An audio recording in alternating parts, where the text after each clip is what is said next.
It's ad break time. I'm proud to announce that the Beyond Solitaire podcast is sponsored by Central Michigan University's Center for Learning Through Games and Simulations. They just successfully funded their most recent game, Greg Loring Albright's Keep the Faith, which is a light RPG about the growth of a religion.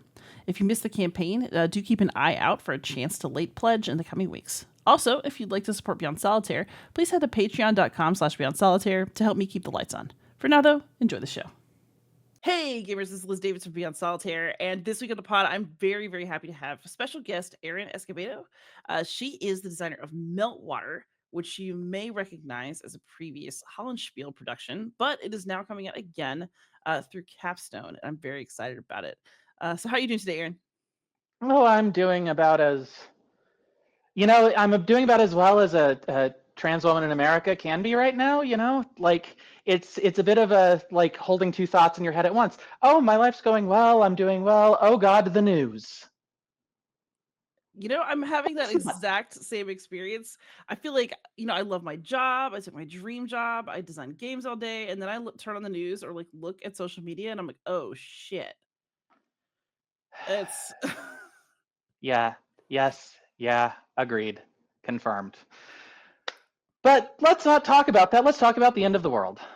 yeah, you know what? I like it. Also, creation is resistance, right? We're here. Uh, but yes, for people who don't know anything about Meltwater who might be listening to this episode, what is like a little brief primer on the game? So, Meltwater, previously titled Meltwater, A Game of Tactical Starvation, is a game for two players in which the setup is that it's the Cold War, and the Cold War has gone hot. The nukes have launched, and most of the world is uninhabitable. The only patch of habitable land left is Antarctica, but of course, nationalism survives down here too, with the remnants of the US and the Soviets. And this war may consume us all. So, cheery stuff. I like to describe Meltwater as I spent a couple years screaming into a paper bag until my lips bled, and now I'm handing it to you. Uh, yeah, it is. It is a lot of feelings that I have condensed down into the smallest package I could fit it into, and put it in front of people so that maybe I could stop having nightmares. It hasn't stopped, but it was a good try. But at least we can share them now, Yeah, no, at least I can make other people look at it. I think a lot about the. Are you familiar with the game designer David Fuhrer? Old video game designer, created Missile Command back in the 80s, 1980. Was also the creator of Tempest, that one with like the cool vectors, you go around 3D Space Invaders. But the one he's best known for is probably Missile Command, the one in which missiles are constantly raining from the sky and you're using a couple of missile emplacements, just little clusters of pixels, to blow missiles out of the sky before they land and destroy 6 towns on the board. He was often described that while working on this, he suffered nightmares where he'd be up in the hills of San Francisco looking out over some of the cities along the coastline, San Fran, San Luis Obispo, others, and know that he had about 45 minutes before the blast reached where he was standing, and he'd have these nightmares every night. And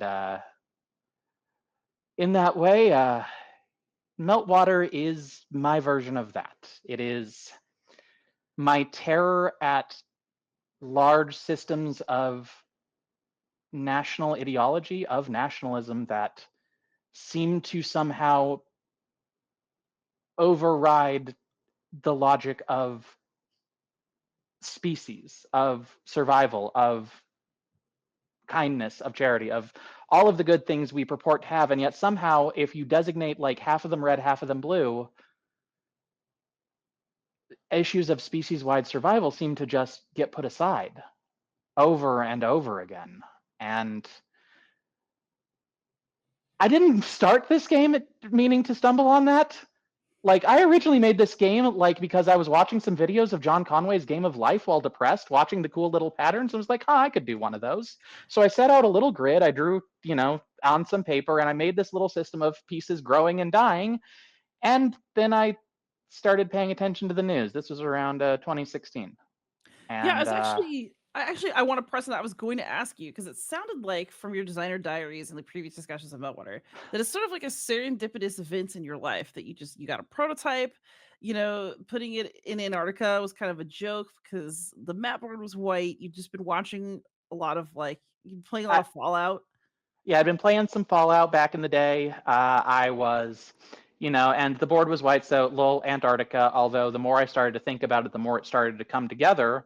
And as I started to focus more down on this model of like pushing someone to the edge and starving, well, I start looking into stuff, just world events. This is around the same time that, I start getting more politically aware. I can't remember how long this was after the Mike Brown shootings and the resultant protests, but watching the use of force against my own countrymen certainly changed a lot of how I suddenly saw the world and the way it's structured around me and the ways in which people can be othered and made so that their survival is a non-issue. And the more I thought about this, the more horrified I became, and the worse the nightmares got, the worse the depression got. And uh, and then I squeezed it all into some cardboard and monetized it. Jazz Isn't that hands. what we're supposed to do with our hobbies now? Okay. Oh yeah, no, no, that's the thing. You find a good deep well of personal or local or worldwide trauma, and you monetize that fucker. You squeeze that for every last dollar you can bring out of its blood. I'm kidding, but that's sometimes what it does feel like when making things that scrape something a little closer to the bone than you meant it. That, yeah. So Meltwater has been around for a while now. So the last interview I saw about this was with Dan Thoreau in 2020. Do you feel that the game is as emotionally raw for you now as it was when you made it? And what has reemerged in the process of getting it prepared for publication through another publishing house? So I've been less involved in this one than I wanted to, so it's less personal. When we started this, I spoke with my developer at Capstone, Christopher High, and we set out the plan. And then personal events happened. My mother's breast cancer reemerged and uh, became terminal, and so there's been a lot of emotional dealings with that. And then my stepfather and my grandmother both passed, leaving her alone. We moved her in with us. So it's been a rough few years. So I decided that, I'm happy with this game. Here are some changes I would like to propose. Here are some thoughts I've had about the game in the intervening years since, when we had this meeting time. It's fake. But we had this meeting. I gave him this outline and then kind of returned to deal with family stuff, come back, put some input. And so there are parts of this game that are now very much Chris's. And cool.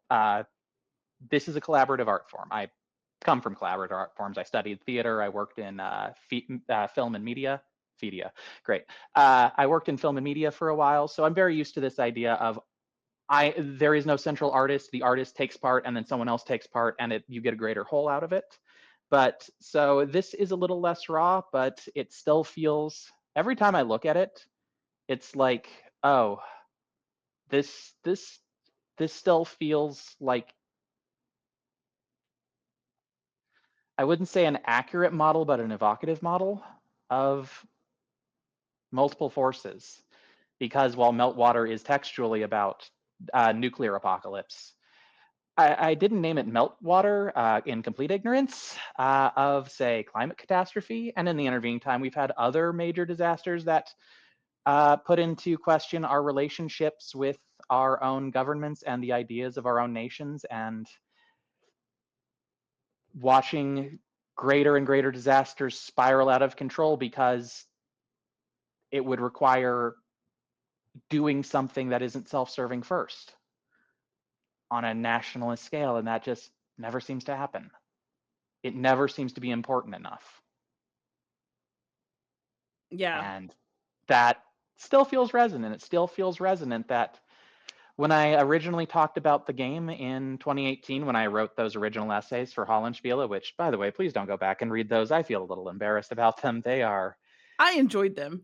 They are from a time when I was trying to be a little more professional in my writing style and speaking style, and these days I tend to be a little more direct in the ways I talk. It kind of, to me, reads like I was trying to write a high school essay again.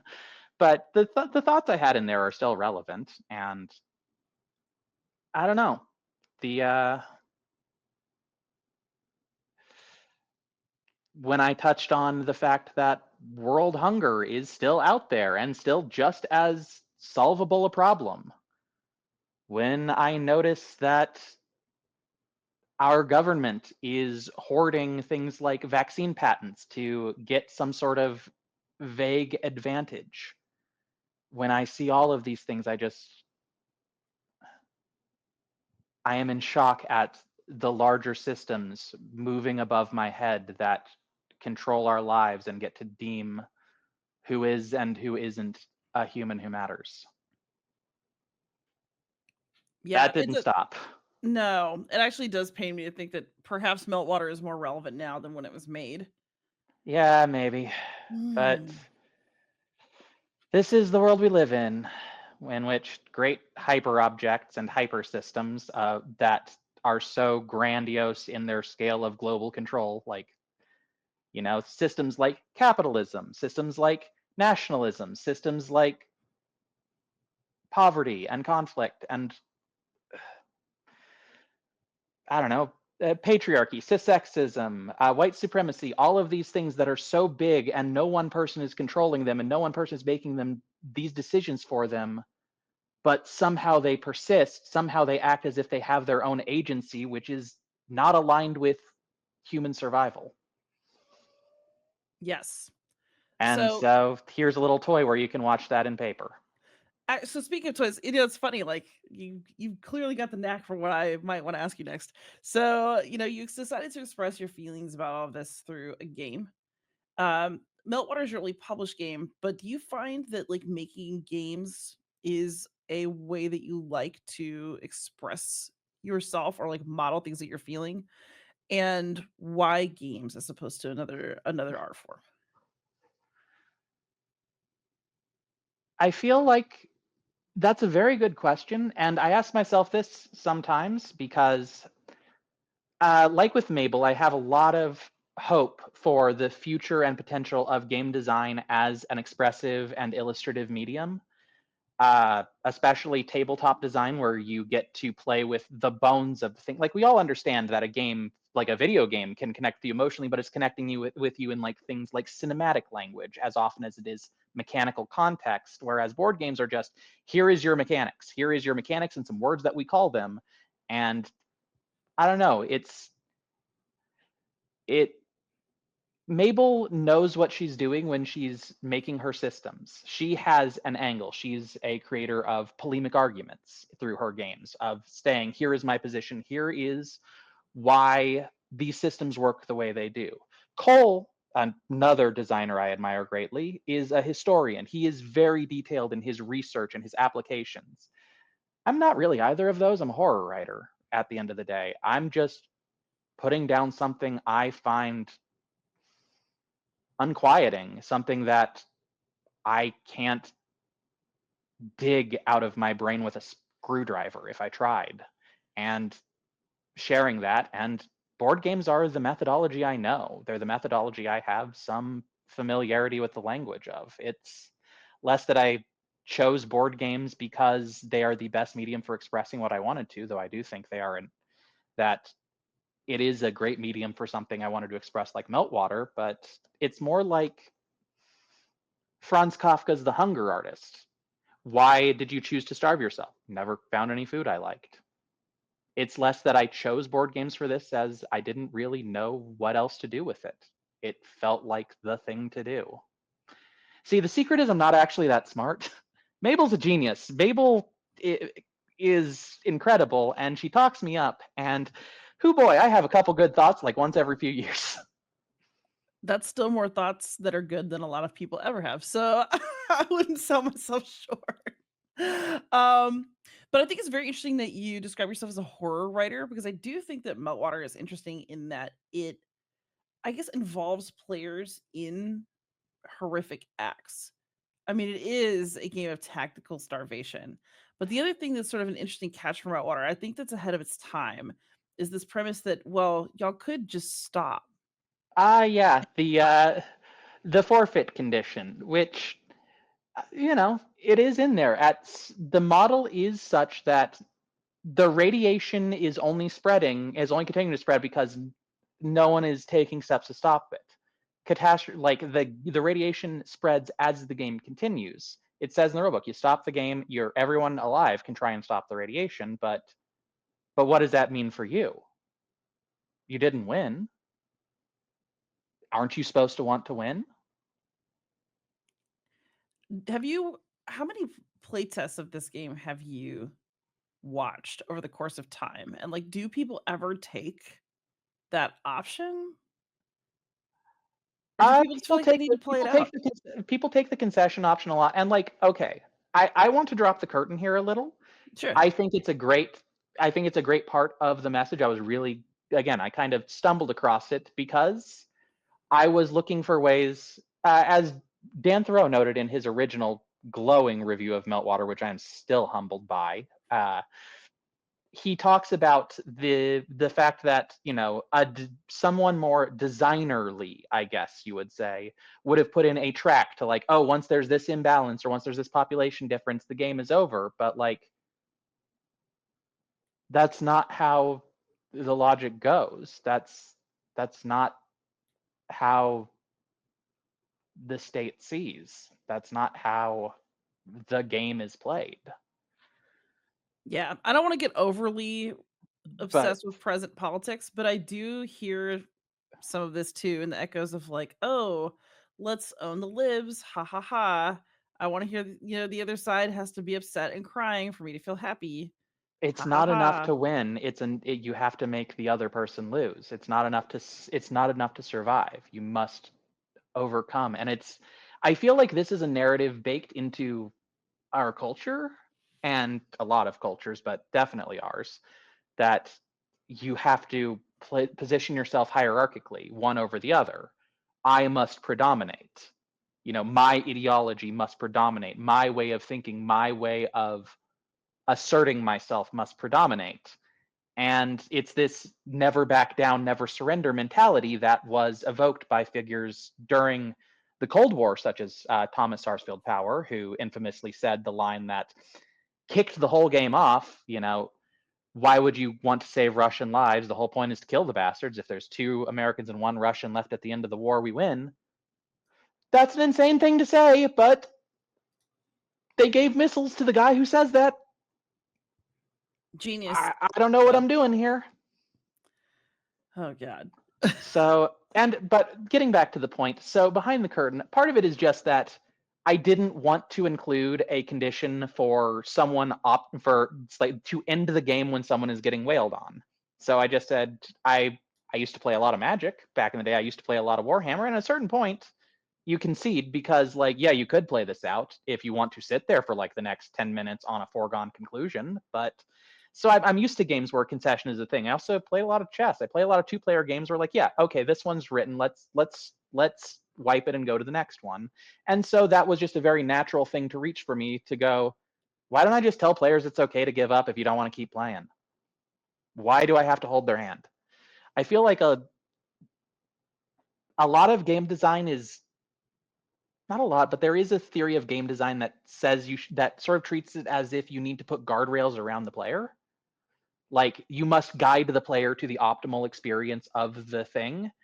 And I feel like it's a model that is primarily built on removing negative play experience, which is a very commodity focused thing. It's your Yeah. first bite must be painless and smooth and easy, like biting into a Twinkie. And it's like, no, I'm okay with my players fucking up and finding out, to be a little crude. I am okay with someone trying something and getting completely washed and then giving them the nudge to say, You don't actually have to make yourself miserable and play this out. But also, as Dan Thoreau points out, you have to be the one to pull that trigger. You have to be the one to say I quit. And who boy, people do not like saying I quit. There is an impulse to just say no, I can win this. And as you try to win this, the world burns. Yeah. No, our culture hates quitting. Actually, I think my toxic trait is that whenever I play like a one last heist game, I'm convinced that in real life I would know when enough was enough and that I would know when to stop. But I don't actually know if that's true. Like Yeah. nobody in our society fully knows when to quit while they're ahead, right?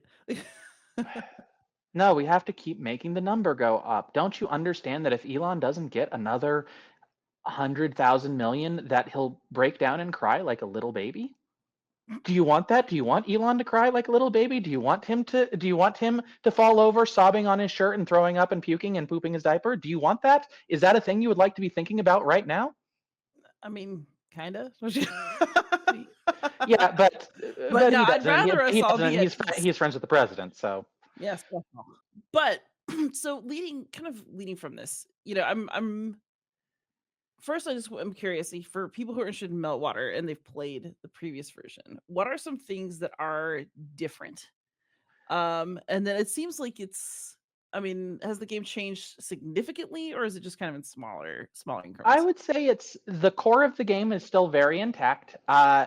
So there are two basic camps of the changes. So I'm going to put them into like the minor changes and the major changes. It's mostly minor changes. The minor changes are mostly things like the move and transport actions from the old game have been collapsed into one. It was annoyingly fiddly. Stockpiles no longer care if you're friendly to them in order to get the food. Just if you're close enough to be a hex away from a stockpile, you're close enough to steal from it. It takes off a lot of those little like bookkeeping tracking things. Uh, there's a change to instead of skipping starvation on the first turn, you skip the first doomsday card. Just little things that make the game tick along a little easier. There are two major changes. The first major change is a change to the setup. The old game had these three different styles of setups where you kind of went back and forth and built your own board. I found like almost no one I talked to actually played that. They'd always just go with the pre-built setup. So now there's two pre-built setups. One is the summer scenario.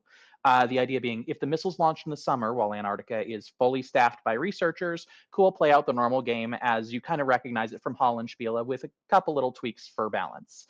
There's also a winter scenario where each player starts with way, way fewer pieces on the board and a lot more. And because most of the research stations on Antarctica are seasonally staffed, only skeleton crews are kept aboard through the winter. So if the missiles launch then, it's much more a game of going out, grabbing refugees, trying to build the force before you take it to the enemy's doorstep, whereas the summer scenario is much more of an, okay, let's dance. The other major change, and this is one that was very much Christopher High's suggestion after many playtests, which thank you very much, Chris, for all of that work you put into the game. I really do feel like this is a collaborative effort now, and all that work, this game would not be the same without him. He's done some changes to the radiation model and to make it a little clearer and a little easier to resolve both the radiation distribution and the like starving phase, making it easier to be like, okay, there's a dirty hex, because we kept running into problems where like people would, skip over, like miss that, oh, this hex has a -1 and that guy should have died. And while in the Hollandspiele version, I was very okay with that. I kind of wanted people to have to look and see and perceive like this invisible projection of radiation the same way like you have to be able to see the invisible lines of capture in chess in order to not make a blunder. I was very okay with players making that blunder, but the Capstone version, it's much easier. The old dirty chits that used to the little -1 chits that came with the Hollandspiel edition. Now those are sort of we have this new system of radiation. It's a little hard to explain without having the rule book in front of me, but the changes are a little more dynamic, a little more expressive, and also a little cleaner on the board. Uh, so those are the major ones. I was originally going to try and do a little bit of rebalancing in the card distribution to try and match Antarctica's actual currents, but then life intervened, so it's the same old deck of cards. That's really interesting. So, just a random themey question. In your mind, because this is about the United States and Russia on Antarctica after destroying everybody else, like what's happening in the rest of the world outside of Antarctica? Ashes, Everything's gone. death, loss, and shadows on the wall. Are you familiar with Neil Schroot's book On the Beach, 1954 novel made into a movie afterwards about people on Antarctica waiting in the last few months before the radiation from a war between Europe and America reaches them and ends all human life?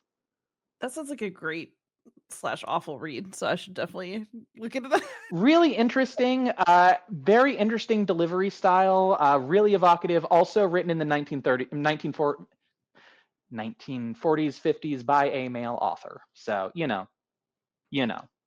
Mm, I gotcha. Uh, like not horrible, just, casual, casual, oh, aren't you a pretty little thing, misogyny in places, but still, great read otherwise. Yeah, I mean, yeah, I agree, it's a Old great sci-fi fantasy writers, read. if you've read Asimov, you know. But do they deserve rights? Leave a question down in the YouTube and boost this video's algorithm or whatever it is we do here. So this also leads me to some other questions. So thinking about just like the sort of destruction, this idea that people can kind of stop whenever they want, but they never do, wanting to lower guardrails on games. Um, I'm not the best game historian ever, but it seems to me, just from my own entry into the hobby, that Meltwater is a little bit ahead of its time. And that, I feel like now we're having lots of discussions about, do games really need victory conditions? Or like Zoe Allred's work is so interesting because it makes games about you could cooperate or maybe not, and like what choices are you going to make? Uh I still need to play Velociraptor. That is on my list to play. One of the other problems is that I used to have a much more regular board game group back when I first made Meltwater, and the pandemic sort of killed that, and it never quite recovered. But still need to get that one to the table at some point, because that one's really fascinating. The most just party at the end of the world, nothing you do will matter except in the ways you decide it matters games.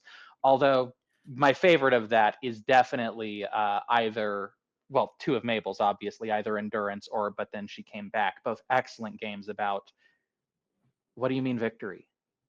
yeah. What does victory mean to you? And this is straying into sort of that RPG space a little bit, that very feely sort of games. But I am interested in sort of that overlap, the place where these nice cold systems can touch you in the same ways that something like a storytelling game or an RPG can. This is sort of Yeah. the space I'm really interested in, the space where you're playing with knives and you can kind of get cut. Yeah, I was actually going to ask about, I guess, whether you see your game preferences as kind of like in the vein of art games, since you mentioned Brenda Romero as an early inspiration for Meltwater as Brenda well. Brenda Romero was an early inspiration, although I do think, there's a lot of criticism of Train that is very valid. But Meltwater is very inspired by, instead, I'm going to say this wrong because I cannot speak Gaelic, Shokin or something like that. Peace Be With You in Irish was another one of her games that was deeply inspiring on me, and I've never played it. I've never gotten to play it. It was specifically designed so only people of Irish descent can play it. I am like distantly Irish, but I've never been at like one of these events. So the rule book is not widely available. I had never played it, but I saw the pieces and the message they told, and that like hit me.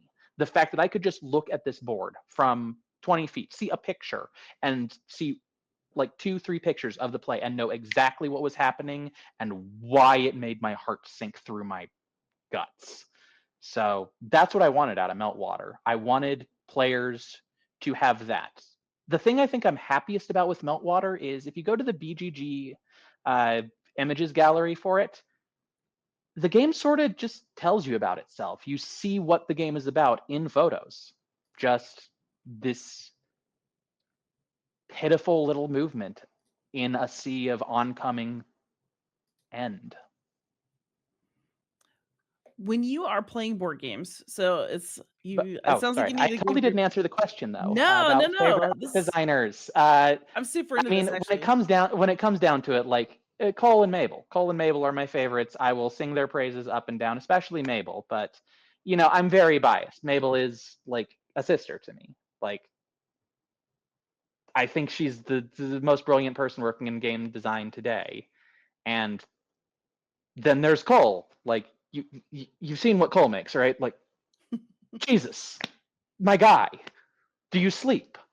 No, he. I don't think he does actually. Um, Like I cannot imagine making games that detailed, that intricate, that fast all the time. Like I have fighting games to play. Like I have hobbies. I have a house to clean. I have a wife to take care of. Like he must sleep at his desk. All love to you, Cole, man. You're incredible. But anyways, but yeah, those are the arty designers that immediately come to mind. I haven't really been as like hand on the space as I used to be. So if there's new ones that have come up since that, like I really should know about, like, well, damn, I should really know about them, shouldn't I? Well, I also wanted to know, so it sounds to me too though, like, okay, so we like arty board games. I'm with you on this. But you also talk a lot about video games. Like within this conversation, you mentioned a couple of video games. You were playing Fallout at the time that you did this. And I did want to ask you about fighting games at some point. You just mentioned them. So what to what extent are you interested in video games and board games interconnected, or do you see them as kind of separate spheres?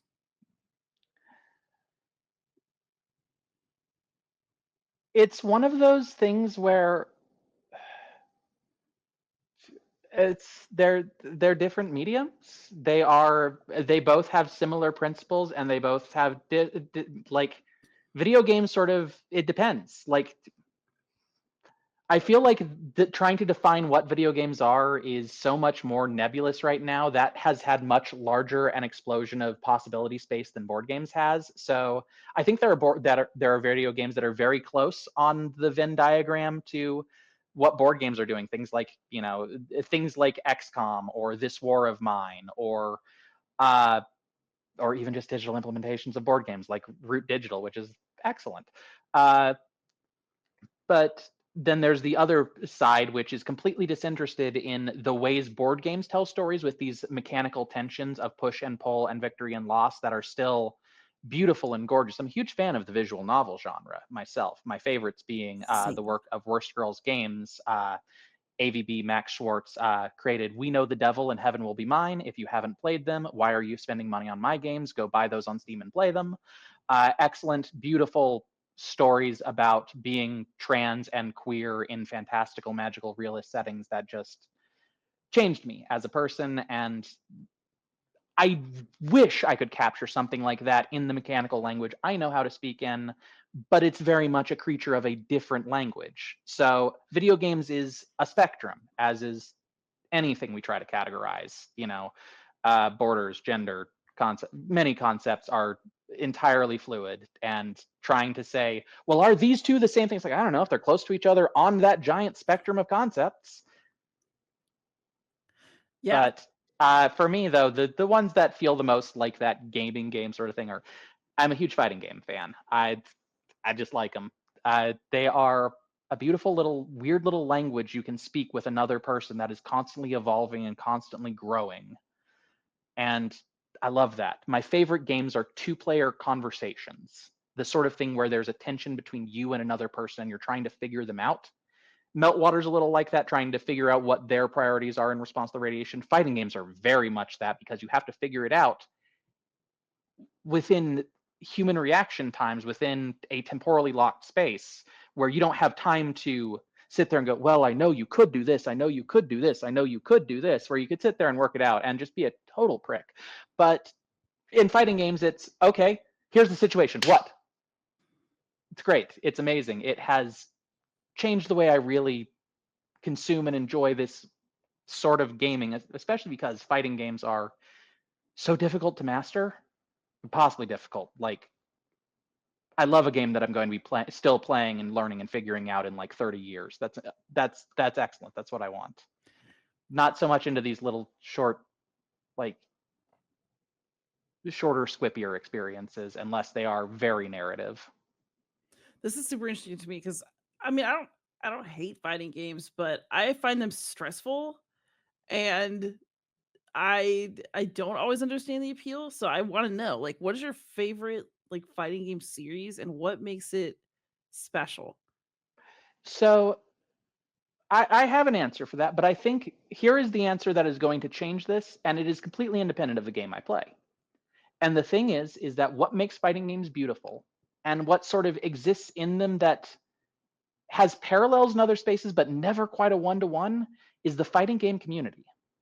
And specifically that it disresembles other gaming communities in a very specific way. And that is the deeply endless nature of it. There is,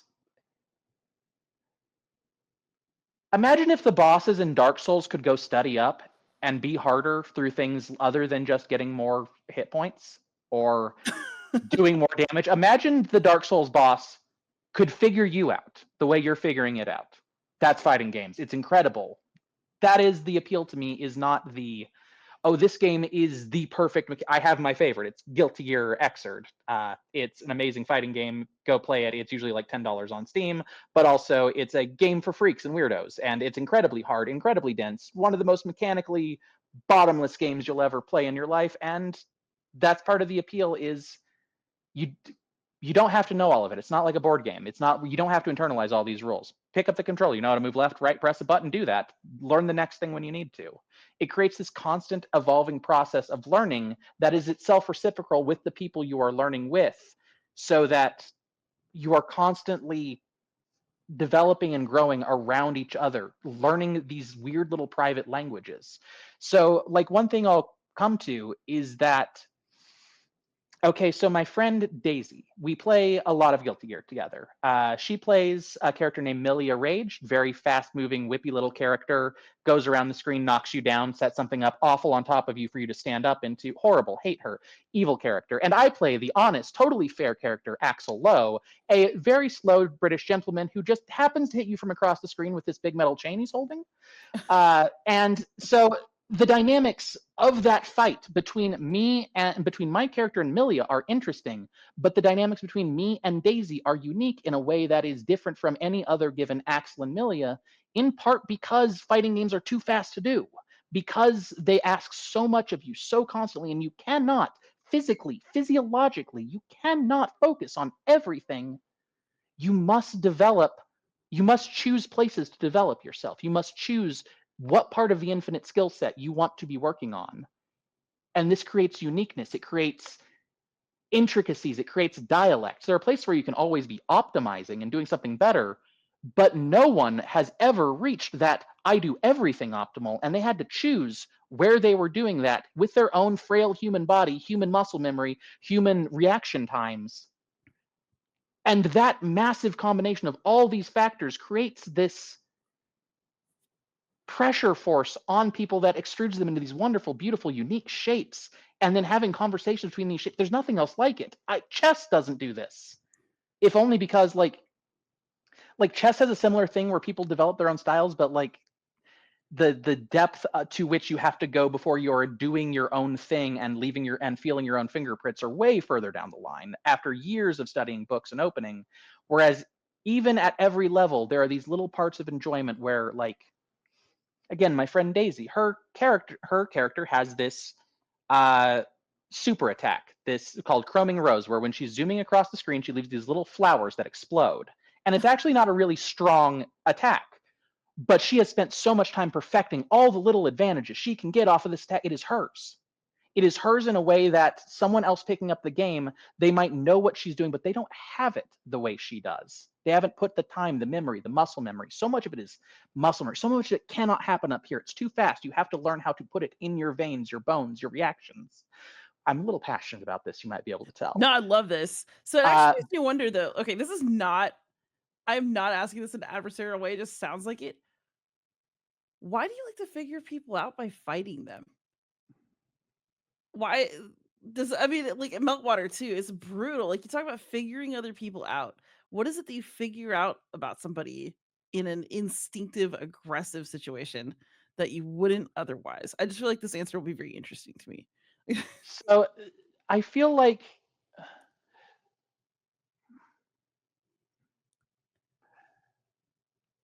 this is a hard one to wrap your brain around, because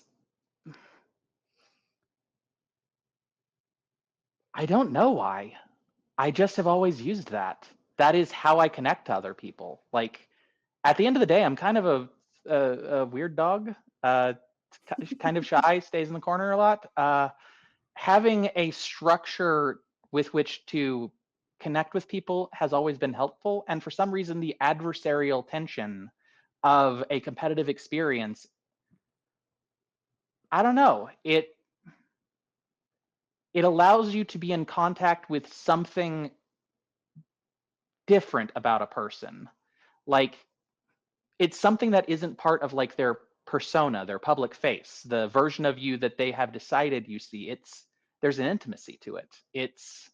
There's a little bit of a thrill in just getting to know the contours of someone else's brain, even if it's over something trivial that doesn't play. It's not like, oh, I fought you and now I know that you are a coward and a fool, but you are a good man. No, it's not like that. It's just, it is very much like what I have learned from fighting Daisy is how she is going to respond when I try and shoot her out of the air with a metal chain, which is not going to apply to a lot of other parts of our life, but like, are a lot of the best things in life just learning to appreciate the textures of something, the taste of a food, the smell of perfume, the particulars of the skin of a lover? So many things are just, they don't need a bigger reason. The delight is just in appreciating this specific texture, taste, experience of another person's interior world, something we don't normally have access to because we are isolated in these uncrossable voids of meaning, to use a phrase from Derrida. The idea that, okay, going off on a tangent, but like, let's say I want to tell you about a tree, and I'm totally stealing this example from a video essayist named Ian Danskin in Nuendo Studios, but say I want to tell you about a tree that I had in my backyard, and I want to tell you about this tree, so I can tell you things like, okay, the leaves were like round and waxy and had a pointed tip, and the bark was rough and came off in your hand in little chunks and smelled of dirt, and the tree was taller than the electric lines near my house. But all of these things are contextual. All of these words, what I cannot do, no matter how much I tell you these words, is take the image of my tree and put it in your head. I can't. All I can do is use words to try and conjure an approximation of that in your head, but that void of meaning can never be crossed. You're creating your own tree out of your own subjective experiences of words like bark and pointed and waxy and how tall power lines are and what kinds of pointed leaves there are. All these things are from your context, and I can never take my context and give it to you. But the thrilling parts are when you can almost get close to that. Oh, this is Almost feel interesting. like you're touching something of another person that doesn't come across that void usually. And that's the coolest shit. Like, that's, people contain infinities inside of them. Every single person on the street is containing some unknowable, unquantifiable, infinite depth that we will never see. But occasionally, if you find the right angle and the right just way of doing it, you can come close enough to get a little glimpse of that bit of infinity you don't get to see. All right, this actually leads And me to another question about fighting games. So, how often do you try out new fighting games versus like go back to ones where you have already developed mastery? And how does that impact your communicative experience with other players? well, uh, I'll answer your question with a question. You ever learn another language? Yes. You ever take French? Did Maybe I had to test a reading exam for that crap in grad school. Yep. Sorry, Fred, if So you're listening. some people choose to pursue multilingualism. Some people choose to pursue monolingualism. Some people find it frustrating that they can never reach the depth of their second language that they do in their first, and some find it an interesting challenge. For myself, I tend to stick very close to my favorite series, Guilty Gear. Like if I'm booting up something in the middle of the night, it's like, oh, I just want to play something. It's Guilty Gear. I'm going to play Guilty Gear. I'm not going to take the time to grind out my combos in King of Fighters or Tekken right now, but I do want to explore those spaces in the same way I want to explore languages because, well, there are things that you just can't say quite the same way in one language as another, you know? Like, it's like the problem of translation. Like, uh, Proust, I'm told, reads completely different in English than in French because Proust wrote so that the language of the French sounds pretty. And it doesn't work. Like there are ways and constructions in French or in German or in Spanish that are completely different, unique, beautiful, that you're not going to just get if you stick to one language. But also the multiclassing is never going to give you the depth in the second language unless you were lucky enough to grow up in a truly bilingual or trilingual or whatever environment. So you have to make that call for yourself. I like dabbling. I also just find this question interesting in the context of, you're a board gamer as well, so so many people play a board game maybe a couple times and then they get another. It's a very commodity mindset. Like it is one of those things that frustrates me. Just specifically the fact that there are so many, many, many games, and some of them are beautiful, unique, inventive revelations, and some of them are like, I'm not going to like talk down, say anything is bad. I'm not like, there's good art and bad art, and there's high art and low art, but there is art that's trying and art that's doing the same things in the same formulas in the same order, and I'm not into those as much. And I feel like our hobby is very much built towards these first bite experiences in a way that I think a lot of things are in our culture. Movies, media, books, they're designed for that quick one hit of dopamine and done sort of experience. And like, I'm not saying that's bad, evil, the sin rotting our civilization or whatever, but like, you kind of got to stretch your diet with the things that are a bit have that meat to them, and you can't really just get that in a singular brush. That's part of the reason why I've actually kind of been slimming down my own collection a lot, just because I don't want to buy something I'm not going to put some heart into. And that like, but at the same time that like worries me because I'm putting out a board game. I'm making it. I would like you to buy it so that I can have money and pay off my advance, and Capstone Games doesn't have to come repossess my kneecaps. Like, That's why they're called Capstone. yeah, but uh, but like it does sort of, I feel a way about the fact that I'm kind of part of this commodity culture. I'm asking you to buy my game. Are you, listener, going to play my game more than once or twice? And like, if if you are, why are you buying it? Like, buy it, please, please buy it. I would love money, but you get it.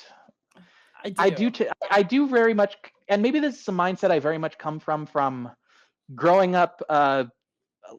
Without a lot of stretch budget, let's say, for niceties. So, you know, I'm very into the things that you can make last for a while, but now I'm starting to feel like we have this glut of stuff and no one takes the time to really explore. But it's also a hard genre to do that in because board gaming uniquely tends to require more people. Like, you have to have other physical humans seated in the room with you, usually, unless you're playing on like a tabletop simulator or something, and I never do.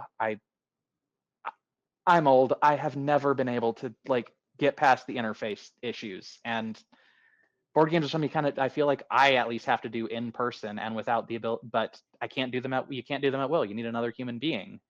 This is why I make 2-player games, really, because Oh, this is why I do solo gaming. It's yeah, just I'm big in set up. 2-player games.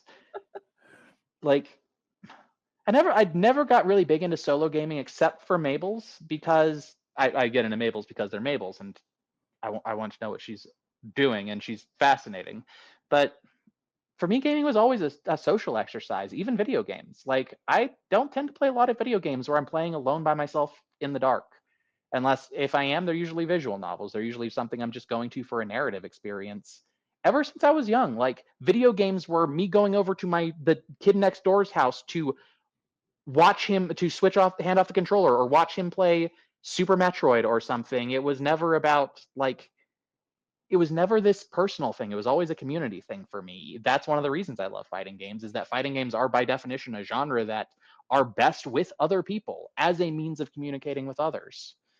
But now and more I am finding the solo games that are okay, you're talking with the designer.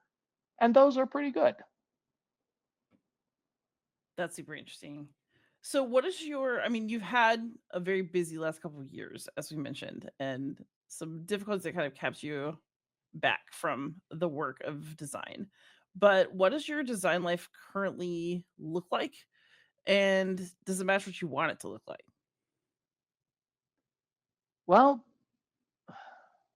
I'm honestly okay if Meltwater is the only game I ever release. Not that that's necessarily my plan, but I've taken a different outlook on things in the past few years. Like, I made a thing that I feel is really powerful and said a thing I wanted to say, and here it is. Please enjoy. But maybe if I have something else I want to say like that, I will create something else. I actually have several that I'm cooking on. I'm not going to talk about them because actually talking about your project is the death of them. That keeps you from getting them done. You can get to know about it when I finished it. But I also don't feel this compulsion to keep making more stuff just to make stuff.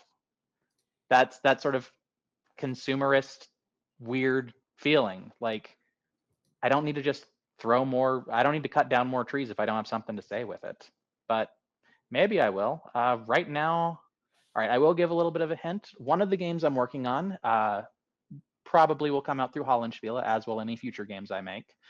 Um, Working on a game that is about using chess to try and process the grief of a death of a loved one. One about Hmm, homoerotic sword duels, and one about running away from your family because they see you as the devil and want to kill you. And maybe you interesting. are, but maybe you still want to live. Mm. Are there But any these are, sword duels that aren't homoerotic? I mean, I guess straight people do it sometimes. You It gotta couldn't be me. But this honestly all sounds really good, and I guess my other question for you too is and I asked this as a way to kind of ground myself, right? Like, I'm somebody who was going to be a high school teacher forever, except that I got, like, the job offer of a lifetime and grabbed it. But now I make games for a living. It's my hobby, it's my job, but I can't stop now. Um, does the act of just working on the projects satisfy you, and how do you maintain that mental space instead of trying to push yourself to be successful the way that other people try to measure it? Well, so I have an advantage there, which is that um, my wife is the breadwinner. I'm the housewife. I clean. I don't have to make the money, and so that gives me the space to not have to. I will not. While I would like to have some nice dinners, if you all kindly buy Meltwater, and also again, I would like to maintain possession of my kneecaps. So please help me earn out that advance. Uh, but I don't. I don't know. Once I left a career, once I so I went into housewifing back in 2016 in part because the job I had been working at, a media company called Pulp Gamer that used to create content for Mayfair Games.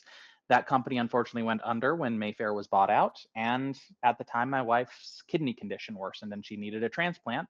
So I left work to help take care of her through the operation, and then I helped care for another friend, and then I'm helping care for my mom now. So that's the focus of my life right now. Making games is a nice thing. It is a way to put out there what I want to put out there, to, I don't know, take whatever thorn is stuck inside me and see if I can stick it inside someone else too. But if I've done that, I've already succeeded. So anything else is gravy, you know? Again, maybe I'll make another one, or maybe I'll just keep cleaning the floors and making food and be happy that y'all liked the one I made. Honestly, I dig it. All right, so I've had you for just coming up in an hour, so I'm going to ask you a couple of just softy questions. And so this one, I normally just ask like, what is a board game that you played recently that you're really enjoying? But I mean, a piece of media, a board game, a fighting game, a book. What have you been consuming lately that has brought you some joy? Well, so A book. Well, I just happen to have Aunt Mabel Holland's Cardboard Ghosts. It's great. I love Mabel, although she does like brag on me a little in here, and it's very embarrassing. And oh my God, could you? I love you, sis. Hide my face. Aside from that, let's see other things I've really enjoyed. Like, okay, this isn't original. Root. I played Root recently. Root's still really good. It's still Root. Like, what do you want me to say? It's Root. Thanks for Like, keeping my lights on. uh, fighting games, obviously, like I'm going to go out and say it, play Guilty Gear, Guilty Gear XR, Guilty Gear Strive, Guilty Gear Accent Core Plus R, all of them, the various members of the series, they all have word salad names. It's okay, just search Guilty Gear. They're all great games. They're all amazing. They all tend to go on sale. And if you ever really want to get into fighting games, it's easier than you think. It's all about just finding a group of people to do it with.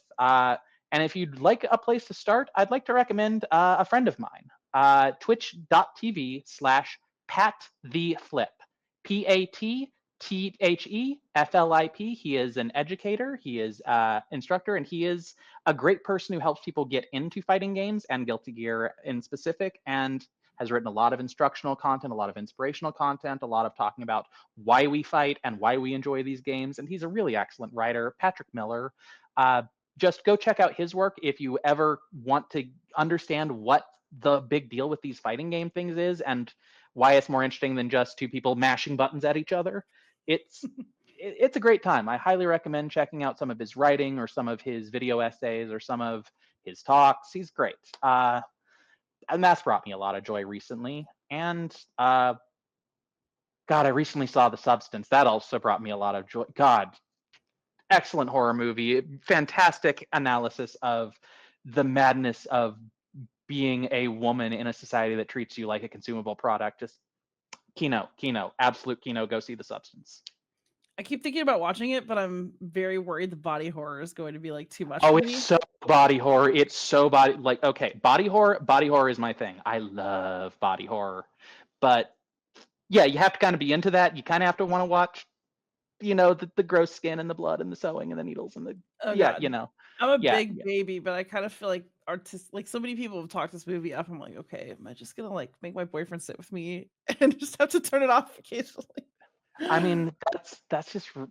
I really love specifically that kind of horror that just digs something very real out of you, something that hurts.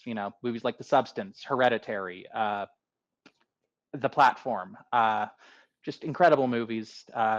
Horror. That's the other thing. Horror movies. Just go check out some really good social horror movies. This is interesting. So for me, like I love horror movies like The Witch. Oh, I really Robert, love The Witch. yeah, fantastic. Loved that one. Excellent. So do you have any other recommendations along those lines? Like ones that are like not necessarily body horror, but they're deeply like creepy and kind of about a little bit more than just a scary situation. Like The Substance sounds interesting, right? Because it's about something more as opposed to just stabby stabby or something Well, gross. have you ever seen I Saw the TV Glow? No. Excellent film. Incredible. Hit me in a really deep place. Totally recommend that one. Definitely go see it with a trans friend if you can. Okay. Sounds Just leaving okay. it there. Okay. All right. I will phone a friend and arrange movie time. Fantastic. And then I think I already know the answer to this question, but I have to ask, where do you like to be found online if people want to follow your work? Please don't. I have no interest in being followed online. Thank you. You can check me out on my BGG page. You can see what the publisher posts, but like I don't use social media. I mean I have them, but they're just for me. So enjoy my game. Don't follow me Fantastic. on social media. Given that I really appreciate you taking the time to come on here, I'm very grateful that you consented to do an interview, and I've really enjoyed getting to talk to you. Thank you very much. It was a delight being here. All right, everybody. I can be found everywhere online as Beyond Solitaire, and in fact, terminally online. So you can bother me about this interview. All right, everybody out there, please like, subscribe, comment, ask questions. And most of all, happy gaming. Take care.